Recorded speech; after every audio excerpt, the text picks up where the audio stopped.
I'm especially grateful for DaRa for facilitating today.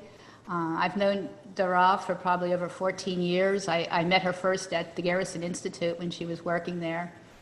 And I remember her first act of kindness to me was giving me a book on meditation. And then subsequently, we worked together, collaborating on bringing the indigenous focusing oriented therapy program to the New York area. And then the second act of kindness that DaRa did for me was insisting that I take the Undoing Racism class. And it took me several years to do that, which is, I guess, part of the white privilege that you don't think you need it or something. And so that has been another path of mine for many years. And so it has made such an impression on me and the organization, is that we are working on having a whole initiative on social justice that will be run by 2 men of color. So DaRa has been a big influence in my life, and I'm really grateful that she's here with us today. I'll just say that I am absolutely thrilled to have DaRa. DaRa is almost a myth in our community empowerment project, and we're so happy to have you, DaRa. And I'm so happy to see everybody this morning and to continue this. It's just amazing to me how this project keeps unfolding in a way that is almost a little miraculous, that we have a core group of people who come all the time and who are thoughtful and connected and wise and probing. And we have new people each time. And there's a wonderful openness to this community of including people from almost all over the world, many, many parts of the world.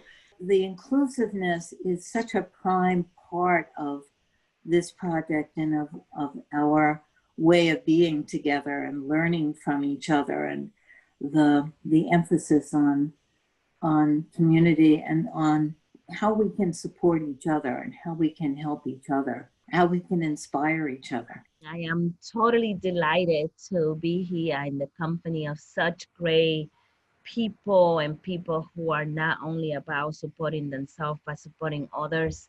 And so, DaRa has many accolades, and that's many things to be said about DaRa. But what I am going to say is that I met DaRa on and around 1989, and we had traveled together since then. She has been a mentor, a supervisor, a companion, a friend, and most important, a person who's committed to every single person liberation, whatever that may look like for you as an individual, right? And so that doesn't come around too many times when you have friends and supporters who are committed to you being fully liberated. And one of the things that DaRa represents for me, and I'm speaking DaRa, the human being, is that commitment to take me to the place where I know I can be at my fullest, and maybe the fear doesn't let me get there. And so that is what DaRa brings to the gathering. It's that, let's go there. She's like the cheerleader when everybody else is quiet. And I am just excited about today, and I want to put in the space that I'm especially excited to have a Black woman in this environment right now. And today, once again, I wake up to the news that another Black man has been shot in Wisconsin by the police in the back. And I don't know the details. His name is Jacob Blake. And I am saying this not for anything in this room to be done about it, but because it was too much for me to hold inside my body today. And laying it out to the earth, and just putting it out there. And so, DaRa, my dear friend, you are on Well, I don't know if I have the capacity to step into all of that. So thank you. And good morning. And it's not by accident uh, that Isabel found the space, which makes me understand or at least feel that this community must be a very generous community in terms of holding it all for ourselves. And I know that the initial title or rubric under which this weekly meeting was created was Help for the Helpers, I think it was. And I asked Isabel, I said, she was coaching me in terms of what would be useful for you this morning, and we went back and forth in a lot of ways. And I said, well, has anybody done anything around self-care? And she's like, no, which is the Achilles heel of those of us who are helpers, healers, counselors, medical people, teachers, like people whose business is people. Most often our self-care comes at the end of the list and not at the beginning. So I thought that that's what I would context this morning within. Even as it relates to the social unrest, the pandemic, the financial ruin that many people will experience coming out of this time, and the acknowledgement, which perhaps some of you have thought about and some of you have not, the acknowledgement that this long-term impact of these days, right? So like we're still in the kind of crisis of it or trauma of it, the unknowing of it, the unending of it, like we're still in all of that. But 10 to 15 to 20 years from now, it will still be influencing many people, especially those people who are children now, who will grow into the adults that they will be. This is a defining experience in their life, which if all of us think back, for me, it was, I'm a child of the 60s. I was born in the 50s, but my consciousness and recognition to social, external environment was defined and created by the 60s. And I know for me, that was defining in my life, and a lot of the attributes that Isabel and Melinda and Len spoke of in relationship to myself come directly out of the influence of the 60s for me. So when I look around, I know that many of you all were there with me in that time period. Excuse me. And those of you who are younger or older have your 60s, whatever that might be, in terms of the influence in the way you think, and maybe even the choices you made in terms of the careers you've chosen and how you've lived your life. So just wanted to really context that. And I thought that we would begin with actually one of the things that we do in IFOT. One of the things that I do, the other thing that I do besides being a focusing person and the manager of IFOT is I'm also, and a therapist, a psychotherapist. I'm also a meditation teacher. And I was trained through Insight Meditation Society and Spirit Rock in California. So I've been trained as a retreat teacher. It was a 4-year training. So in response to these times and kind of the integration of the many roads that I walk, one of the things that I like to do, especially because of the challenges of today, is to open up the space of being with each other with an acknowledgement of the ancestors. Because I can honestly say, you know, Isabel and Melinda spoke to what's happening now, being centered around the African diaspora experience. It's always been somebody and some group of people since the beginning of time. It's always been somebody. And so what I can say about now is, unless you are of indigenous background, meaning this is the land of your ancestry, unless you fall into that community of people, we all come from conditions of struggle and suffering and trauma and loss initially, because whether it's spoken about frequently or not, the immigration experience contains a lot of that. It contains a lot of joy and appreciation and gratitude and whatnot as well. But most people, if not all people that immigrate here, are either fleeing something or fleeing something or coming to something in terms of a perception of what this country had to offer. And I say that tongue in cheek because we don't actually know anymore what this country has to offer as we move through time in these times. So how I like to open it is to acknowledge the ancestors. And so I'll just say a few names, and then even though it will sound a little bit cacophonous, Isabel, I'm going to ask you at some point to open the mics so that everyone can put names in, right? And we'll just do that for a few minutes. We won't do that for a long time. So, and actually the person that Isabel spoke of, the man that Isabel spoke of just now, Jacob Blake, he has not died at this point. He is in the hospital, so he has not yet become an ancestor. So I won't use his name, but I'm gonna say a few other names and then personal ancestors. So just wanna call in and call on the name of the ancestors to support and guide us and hold us both as we spend this time together this morning, as well as in our lives as we move through each day in this time. So certainly want to bring forward the name of George Floyd, who was the catalyst. It was his murder and the viewing of that by so many that was the catalyst for this whole restructuring, possibly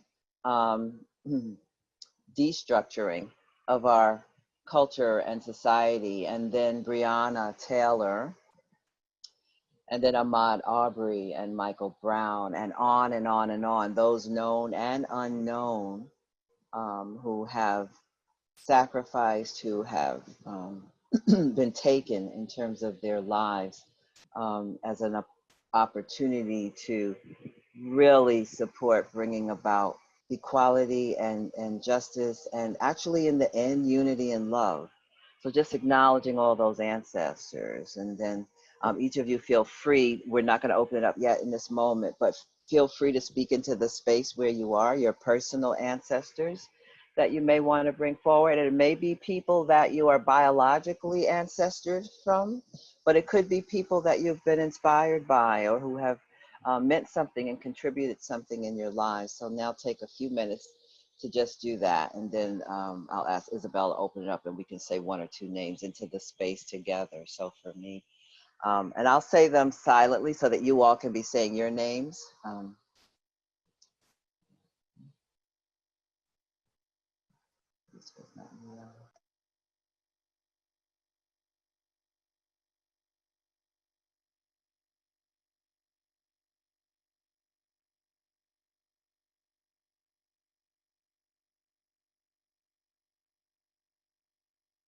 You can open it up, Isabel, now.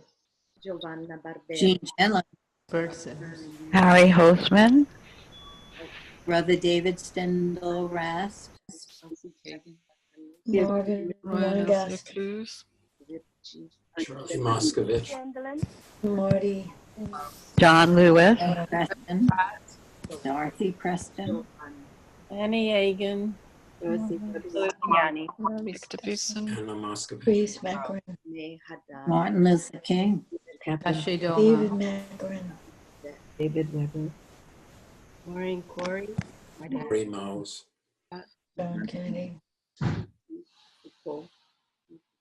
Murray Weiss, my grandmother, So there's a real strength and resilience that we can be connected to by calling in the names of both our personal ancestors as well as those who have inspired or supported us. So I'm going to read a poem, then we're going to do a little attunement with this open time. You do not have to write the next best-selling novel. You do not have to get in the best shape of your life. You do not have to start that podcast.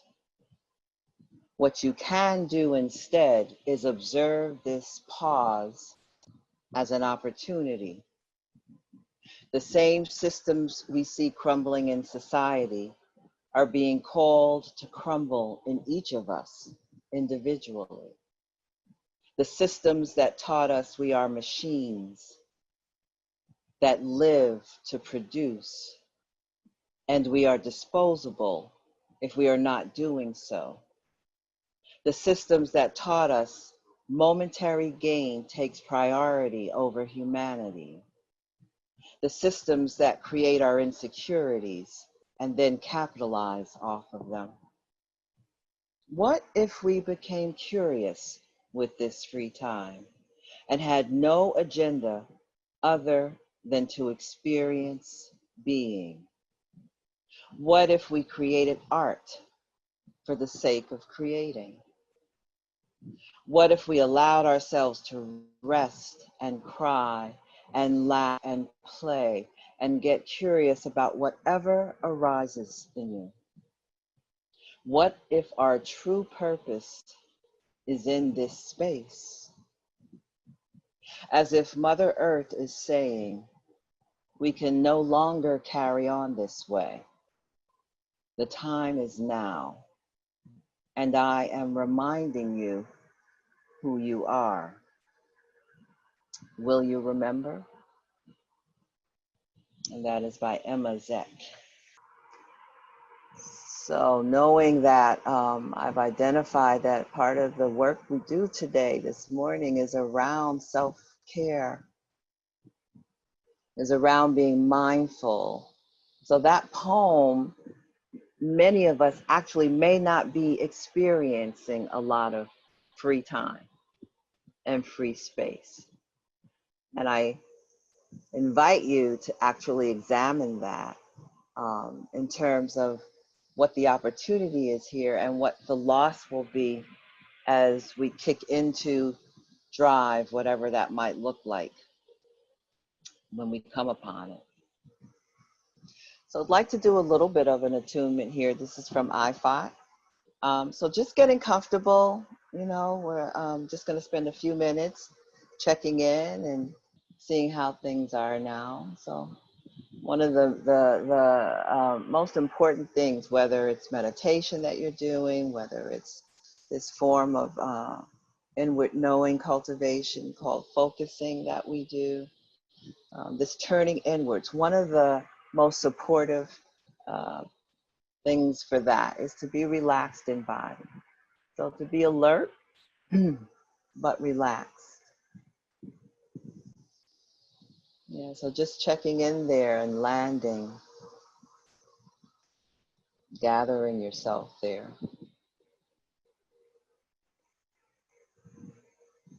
Connecting with the breath,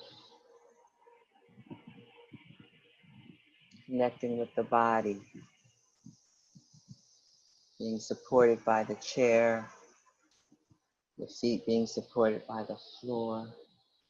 Just arriving, getting here.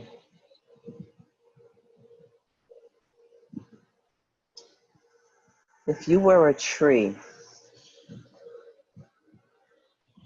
what would you be?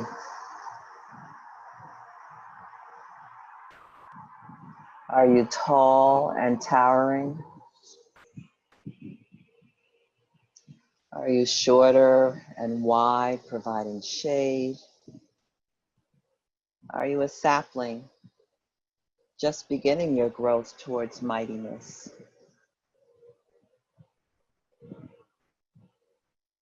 Are you in the forest or on the shore? In the mountains, in the backyard?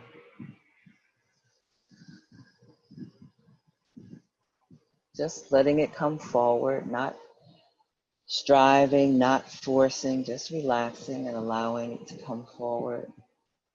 Are there other trees there?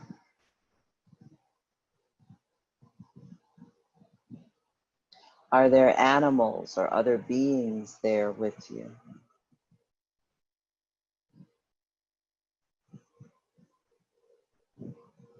How are the roots there with the tree?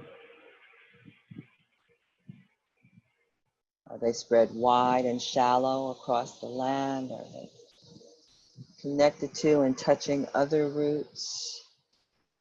Are they going deep, deep, deep into the earth? Is there sunlight or rain? Just taking a look around and allowing the awareness of tree to come forward.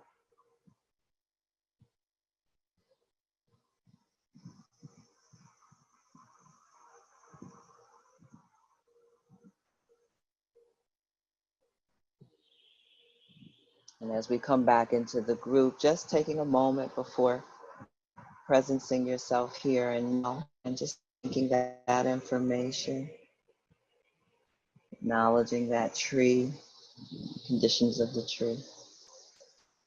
Okay, so is there anybody that would like to share anything about that we just did and experienced? I'd love to share. Thank you, Sophie. The bamboo came for me. The bamboo, the way I saw them in Brazil, like, wow, like a big forest, really tall, together, with roots like, so strong, going everywhere, planting itself, wherever they find space. And its flexibility, the wind and the tallness going high in the sky.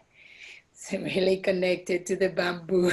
All right, thank you for sharing that. And look at the medicine and all of that, the teaching there that the bamboo is offering you. And also, I might go so far as to say, even in terms of how your constitution is in this moment, grounded and strong and flexible. A lot of medicine in that. So thank you for sharing that. That was such a strong and quick shift for me. There's a tree in my backyard that I've been forming a relationship with. What's part of what I'm a visual artist, and there was a line. I was very involved in my art 10 years ago, and then the line was a flowing river. And I've had to step back from my art for energetic reasons. But most recently, the line came from this tree, and it's upward and branching. And just so quickly, I went into, like, my head feels a little different now. And it happened so quickly. I've been doing another meditation practice, and I'm slow to get there. And sometimes I don't, and it's resistant. And here it was like, okay, I'm here.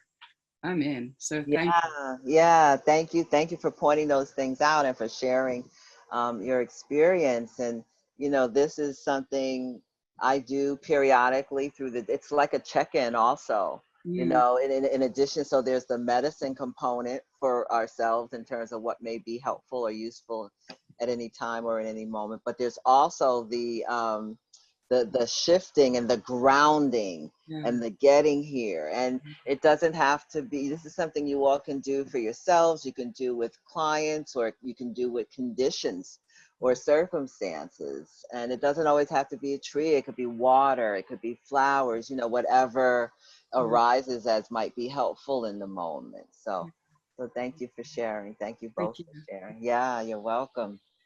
You're welcome. So I just want to read a couple of quotes, and then we're going to look at one of those pieces of music and video, and then I'll have to say a few words, and then we'll go into some small groups. So here's some quotes for you. So Audre Lorde, who was a poet and an activist, openly out and lesbian woman who really championed, she was a professor as well, who really championed social justice and really engaging with the system to impact the system in such a way that it's a system that works for everybody. She's no longer with us. She died from breast cancer a number of years ago. But this is what she said. Caring for myself is not self-indulgence. It is self-preservation. And that is an act of political warfare. She said that a number of years ago, and it is so apropos to the conditioning that we receive in this culture in terms of doing more, doing more, doing more, doing more, getting more, having more, engaging more. So an act of commitment to self-care is a radical act in our culture. And these two quotes are from the NAP ministry. So the NAP ministry is a philosophy on, what is it on? It's on Instagram. And I am not a social, what do you call it? Social communication person. I don't even do Facebook. And I know now Facebook is old. Like now it's Twitter and Instagram. But I almost joined Instagram just so I could get the NAP ministry's daily sayings, but I have a friend who volunteered to send them to me, so I didn't have to join social media. So I still have an AOL email address. So here's two quotes from the NAP ministry. Our obsession with productivity as a function of our worth is preventing us from tending to our souls. Naps are soul care. And she's literally talking about naps, our soul care.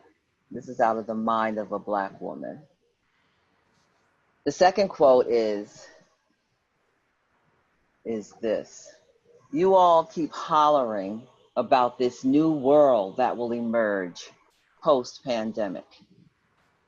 Yet you won't even rest or slow down enough to receive the innovative thinking necessary to build this world. You think you can create a new liberated world while being exhausted. It is not possible.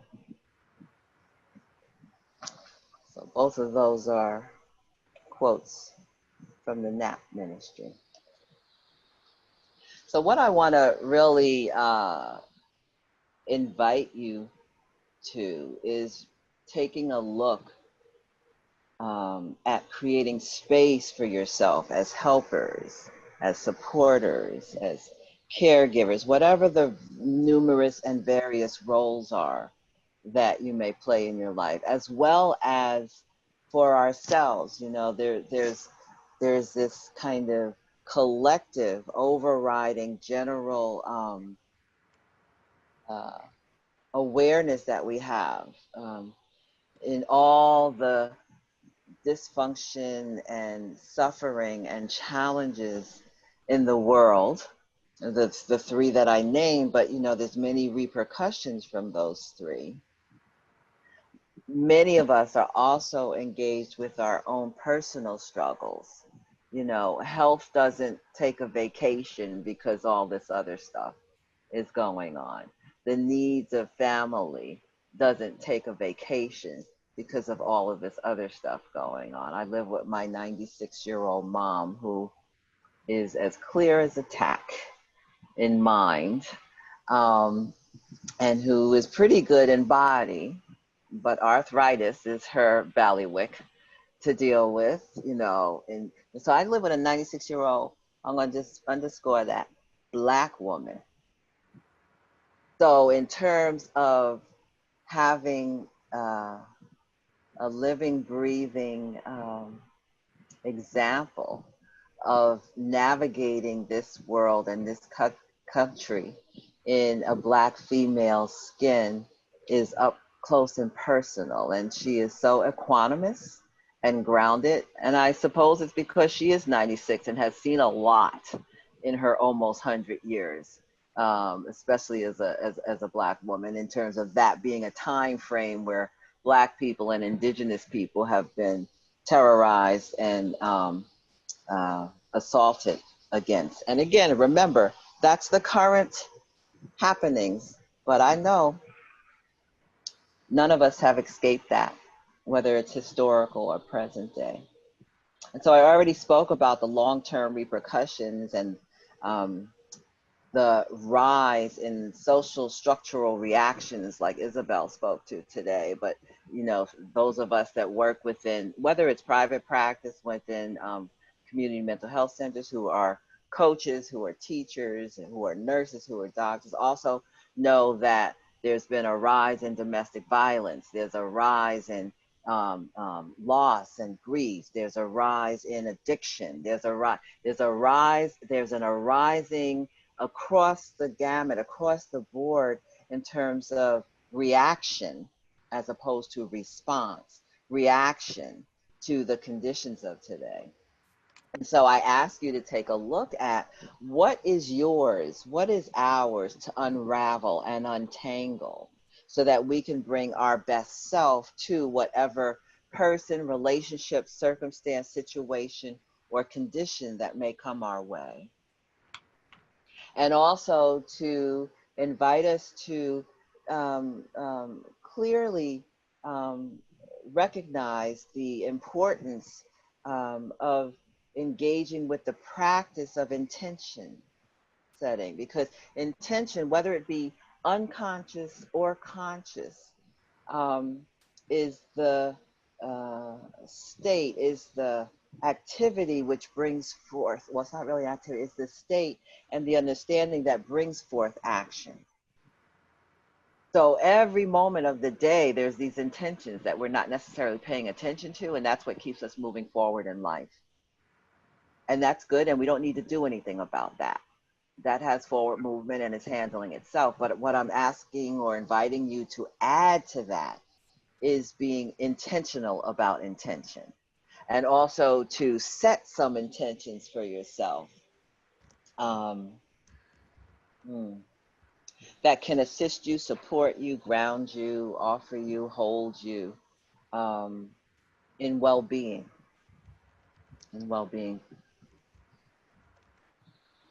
So I want to show a video now, right quick. Isabel's going to screen share it with us. It's by a poetry rap musical group called Climbing Poetry, and they spell poetry P-O-E, capital T-R-E-E, Climbing Poetry.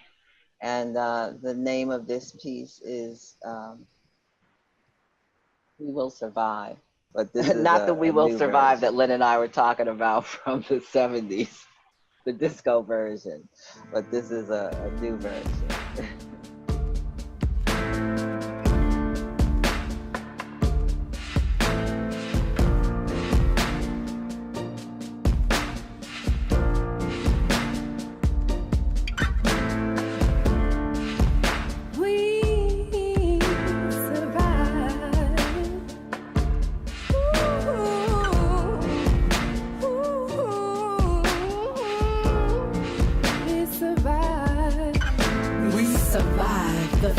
Of Selma and Nagasaki, and we will survive Palestine. We survived Vietnam and Rwanda and Mississippi. The 50 stripes around our stars, 50 years to life behind their bars. We survived middle school and self-inflicted scars, losing our mothers to our fathers' hands. We survived slavery and genocide, came back from the dead and spread like wildfire.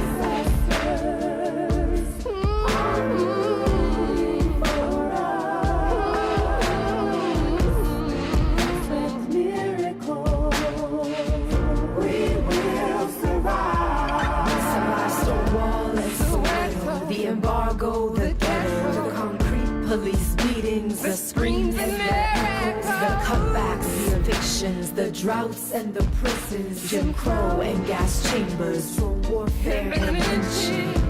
The seeds from our strange fruit been sprinkled across this terrain by our angels. And everywhere we land, we're gonna take root.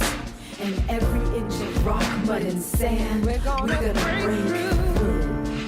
You're here right now. I'm seeing you with my own two eyes. Think of all the demons that tried to take you, and you still survive. And we will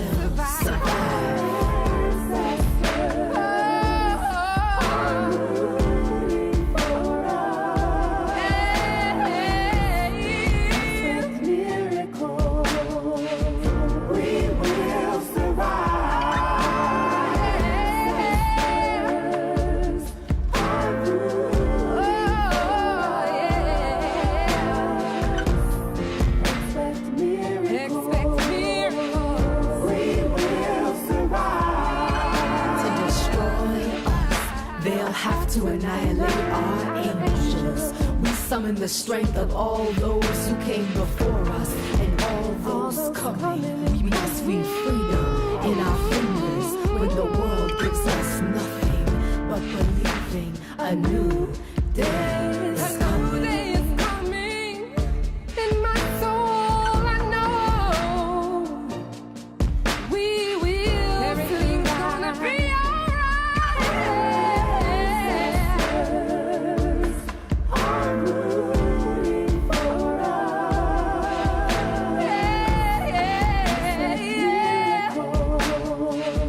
We will survive.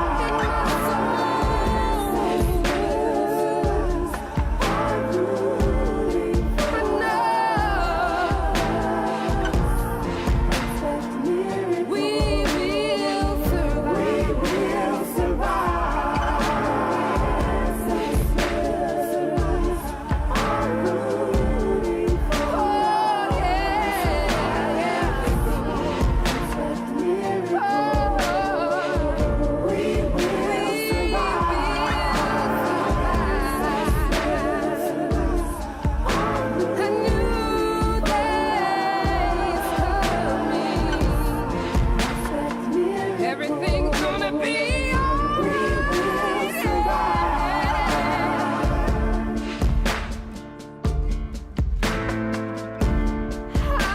ancestors.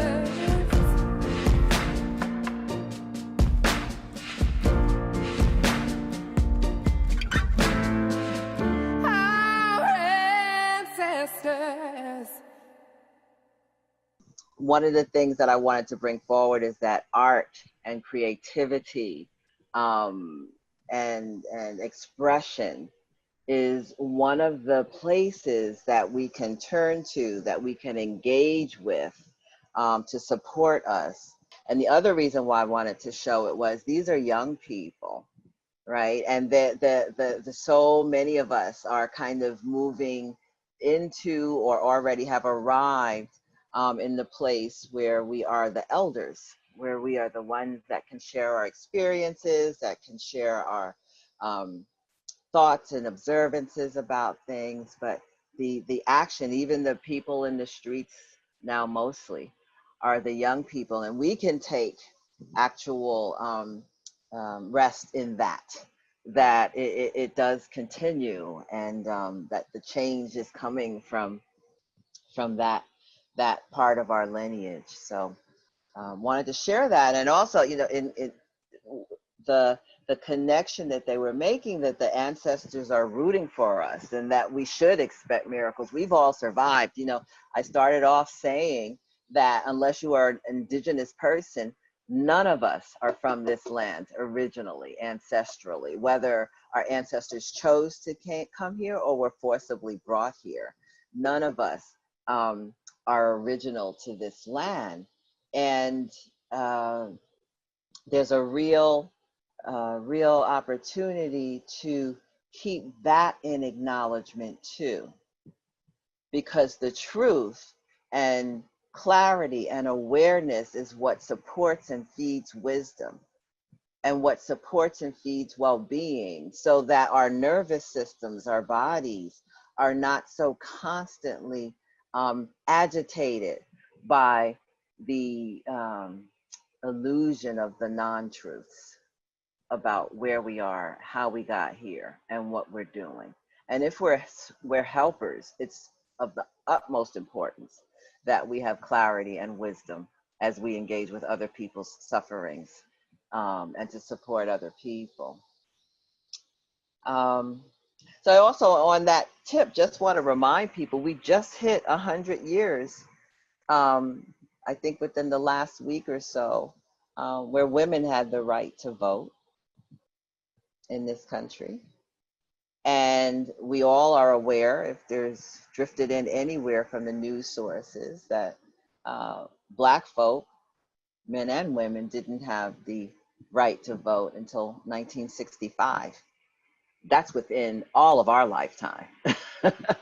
So we are still in the unfolding of the promise that this country can be. And we actually, because of our experience, our age, our awareness, and what we do, and these practices, whether it's focusing, whether it's meditation, whether it's being an artist, these practices really position us to be able to engage with the world, with our communities, with this country in a way that is helpful. Angela Davis says that freedom embraces more than we can imagine.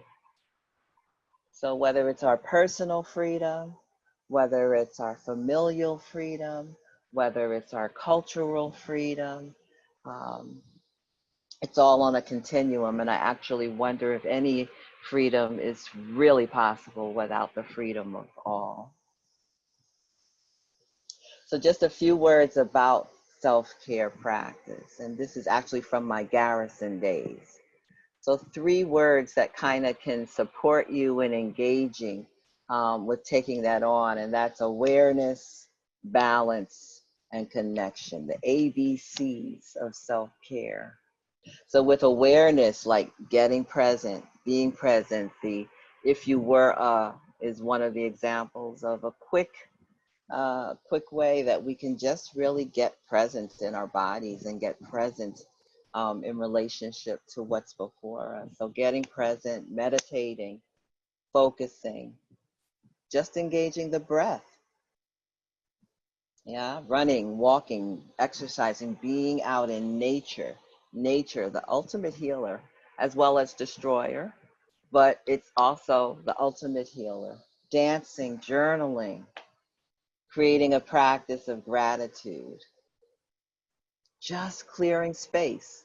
Don't even have to do a whole session or just clear space, put stuff down or let it be beside you and not on you or in you.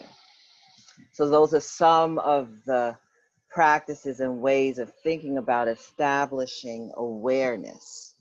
And another word for that is mindfulness. That's the watchword today in our culture around cultivating awareness. But knowing that everything arises from there. If you're aware, you get a certain set of skills coming forward.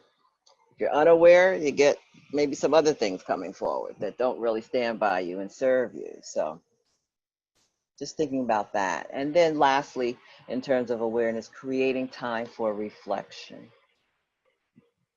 Creating time for reflection. So then there's balance, ABCs, balance. Some of these practices are cultivating an equanimity practice. And by equanimity practice, it doesn't mean becoming uninvolved, disengaged, non-attached, in denial. It actually, the way I like to think about equanimity, this is from one of the teachings that I've read.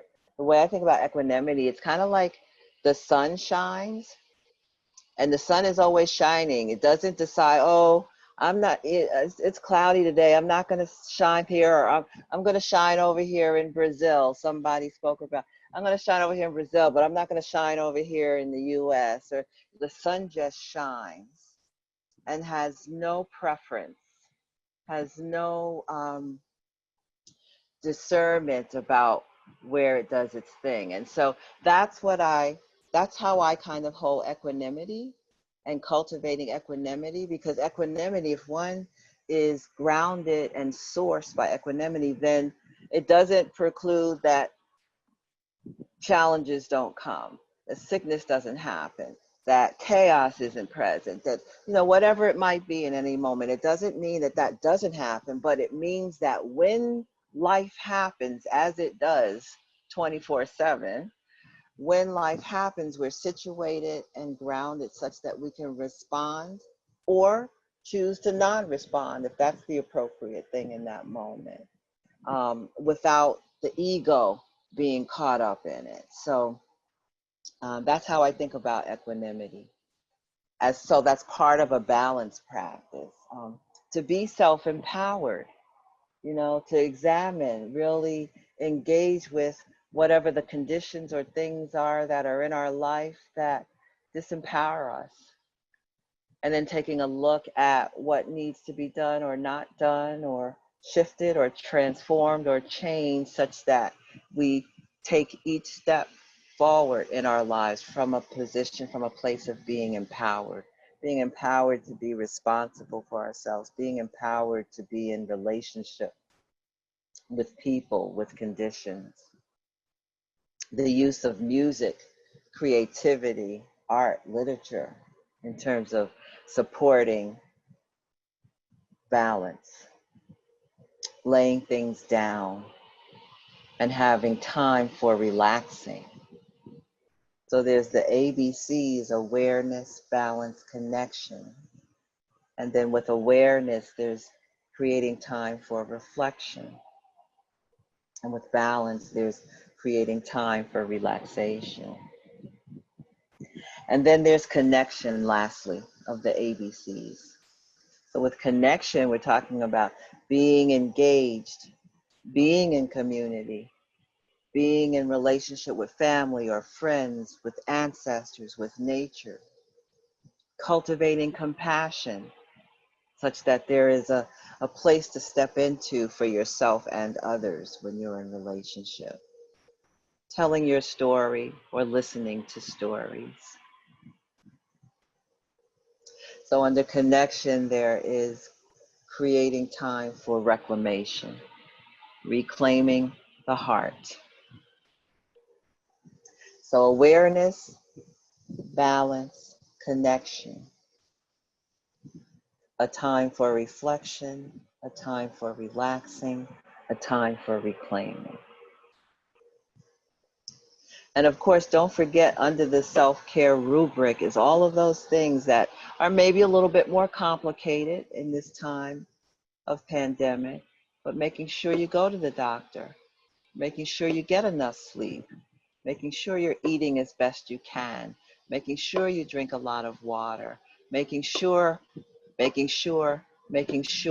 those aspects of living that support the body, support the nervous system, support the mind. So I think we'll just do a few minutes experiential, and just before doing this experiential or this attunement, whichever words you want to use, just also remember I've been speaking to it but haven't spoken to it directly by naming it, that there are big chunks of what I'm talking about, which is talking about vicarious trauma and talking about vicarious trauma through the years. So we may have our own vicarious trauma from whatever our childhoods or circumstances are in life, or even the collective traumas that we may have taken on in our nervous systems, like I talk about the 60s and the TV viewing of the Vietnam War and the injustices against Black folk in the 60s, and that went into my nervous system. So it's not something that happened to me, but it's something that was happening in this sphere. But also vicarious trauma traveling through the generations. You know, so for those of you that are survivors, are children of survivors, that would be a trauma that travels through the generations. Those of you who have a family member that immigrated from many, many years ago, hundreds of years ago, even as refugees or as political refugees or whatever, that's trauma traveling through the generations. And that oftentimes is in our story and we're not even aware it's in our story. So all of these practices and all of these ways of knowing and having wisdom about that include the vicarious trauma-ness of living. So getting comfortable again in your seat, eyes closed or open, whichever resonates for you. And if you choose to have your eyes, keep your eyes open, then just kind of like look out a foot or two in front of you in a very soft, gentle, unfocused way. So just gather your awareness for this internal journey.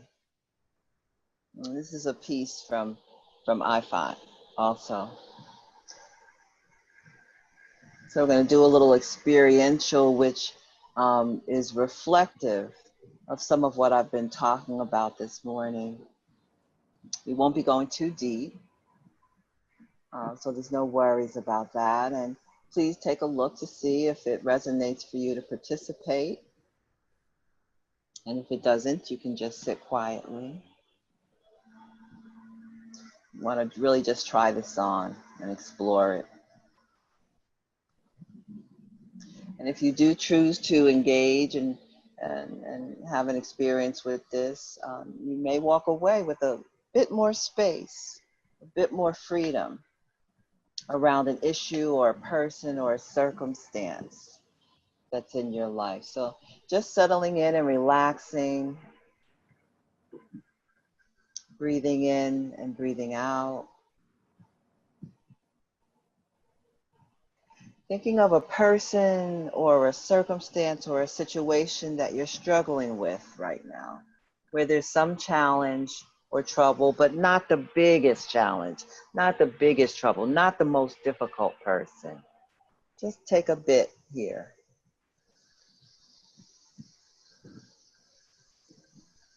Just taking a look where there might be some constriction or some contraction or some stagnation of movement, something right now in your life with this person or this circumstance.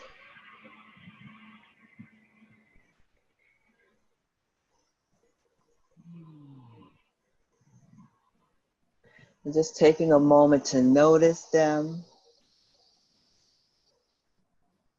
and that the struggle you may be having with the person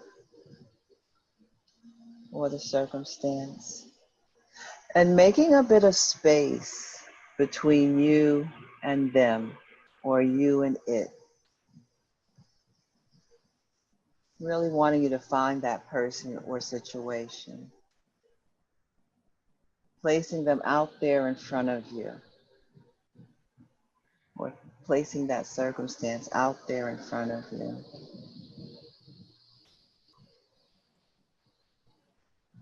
Creating a little distance, a little space. Now, taking a bigger step back, have a good long look at that person or at that circumstance or at that condition. Let them be there out in front of you with space there. Let them be at their very worst out there in front of you. Or let that circumstance be its very worst out there in front of you. Really getting a sense of the person or the circumstance in front of you being just so difficult, so challenging. Observe them or it closely.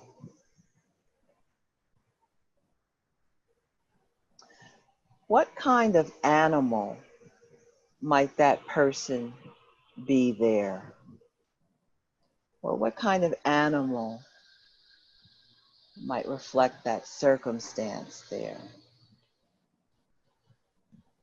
A hissing snake, a wolverine out to attack, a pathetic mouse, an angry bear.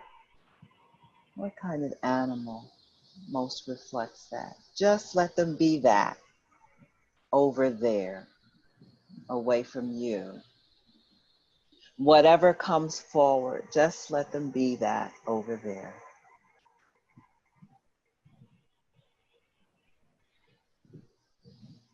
Now, bringing yourself back to your own body, checking in and noticing what's there, and seeing what kind of animal you are there in the face of that animal over there being so difficult. What kind of animal are you there?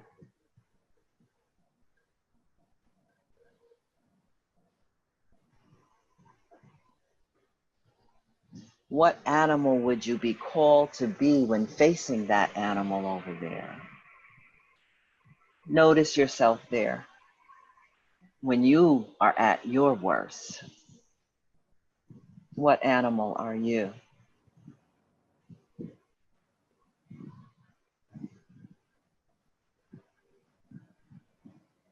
Taking another moment and looking to see what kind of animal you would need to transform yourself into to make the best for all concerned, best for them or best for the situation. What is an elegant resolution for you? Take a moment and try that on. Notice yourself being your best animal there.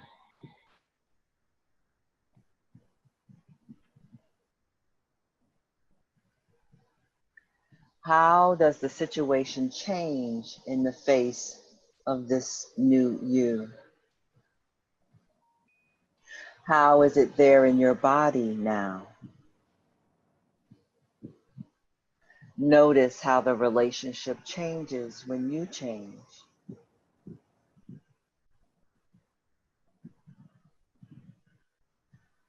The answers or the medicine or the wisdom of trauma usually lay in nature. Animals are alive and they usually operate in life from their own true nature. We are nature. And in an all my relations way, related to nature and animal to animal. Just before we close and come out of this experience, maybe you can think of one step you can take from this new place of being now. Now that you are out of that constricted, confined, reactive place.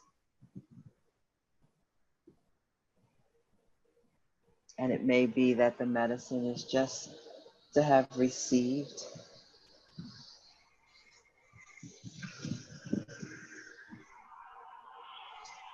And taking in a deep breath. And another. And one last one.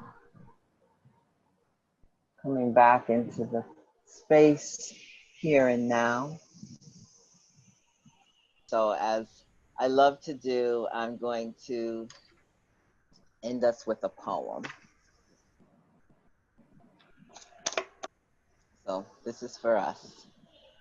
This poem is by Joy Harjo, who is an Indigenous poet laureate here in the United States. And she's written a lot of poetry that many of you may enjoy and find helpful in reading. So the name of this poem is For Calling the Spirit Back from Wandering the Earth in Its Human Feet. Put down that bag of potato chips, that white bread, that bottle of pop. Turn off that cell phone, computer, and remote control. Open the door, then close it behind you. Take a breath offered by friendly winds. They travel the earth, gathering essences of plants to clean. Give it back with gratitude. If you sing, it will give your spirit lift to fly in the stars and back. Acknowledge this earth, who has cared for you since you were a dream, planting itself precisely within your parents' desire. Let your moccasin feet take you to the encampment of the guardians who have known you before time and who will be there after time. They sit before the fire that has been there without time. Let the earth stabilize your post-colonial insecure jitters. Be respectful of the small insects, birds, and animal people who accompany you. Ask their forgiveness for the harm we humans have brought down upon them. Don't worry, the heart knows the way, though there may be high rises, interstates, checkpoints, armed soldiers, massacres, wars, and those who will despise you because they despise themselves. The journey may take you a few hours, a day, a year, a few years, 100, 1,000, or even more. Watch your mind. Without training, it might run away and leave your heart for the immense human feast set by the thieves of time. Do not hold regrets. When you find your way to the circle, to the fire kept burning by the keepers of your soul, you will be welcomed. You must clean yourself with cedar, sage, or other healing plants. Cut the ties you have to failure and shame. Let go the pain you are holding in your mind, your shoulders, your heart, all the way to your feet. Let go the pain of your ancestors to make way for those who are heading in our direction. Ask for forgiveness. Call upon the help of those who love you. These helpers take many forms: animal, element, bird, angel, saint, stone, or ancestor. Call your spirit back. It may be caught in corners and creases of shame, judgment, and human abuse. You must call in a way that your spirit will want to return. Speak to it as you would to a beloved child. Welcome your spirit back from its wandering. It may return in pieces, in tatters. Gather them all together. They will be happy to be found after having been lost for so long. Your spirit will need to sleep a while, even after it is bathed and given clean clothes. Now you can have a party. Invite everyone you know who loves and supports you. Keep room for those who have no place else to go. Make a giveaway, and remember, keep the speeches short. Then you must do this. Help the next person find their way through the dark. 2 minutes over. It's been a pleasure to be with you all this morning. And perhaps we'll visit again together. But everyone be well